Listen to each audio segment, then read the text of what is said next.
Падыша вазирин чакырып, вазирим, мен бүгүн колунда жок bir адамга, бирөөгө 1000 дирхам алтын күмүш акча берейин деп жатамын деди. Эмне дейсиң деди. Баягы вазир карап туруп, жок 1000 дирхам өтө көп.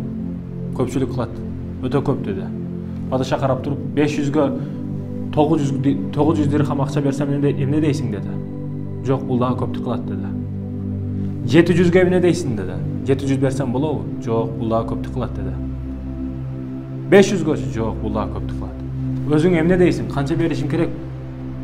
Сиз 100 беришиңиз керек деди. 100 дирхам берсеңиз жетиштүү бирөөгө болсо деди. 100 дирхам жетиштүү, ошол жетиштүү ал адамга бирөөгө болсо деди. Падыша карап туруп вазирине, вазирим,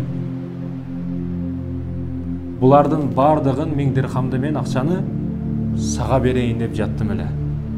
Сен мени берешендигимди берешен болоюн деп, бүгүн жакшылык кылайын деп, жакшы ниет менен сага кеңеш сурайын десем, сен менин сооптон, канчалаган сооптордон тыйдың.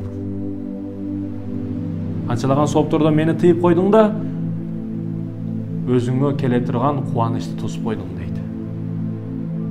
Өзүңө келе турган кубанычты, мага боло турган соопту тосуп койдуң деди. Бул 1000 дирхам менин калкымдагы bir адамга кетмек.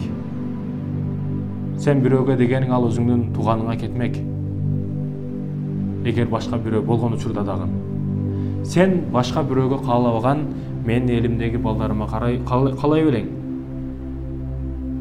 Менин мамлекетимдеги адамдарга каалай белең бир нерсени. Жакшылык каалай белең. Сен вазирликке жарабайсың деп 100 дирхамды берет да бар кете бер дейт. Жообун бердим сага дейт.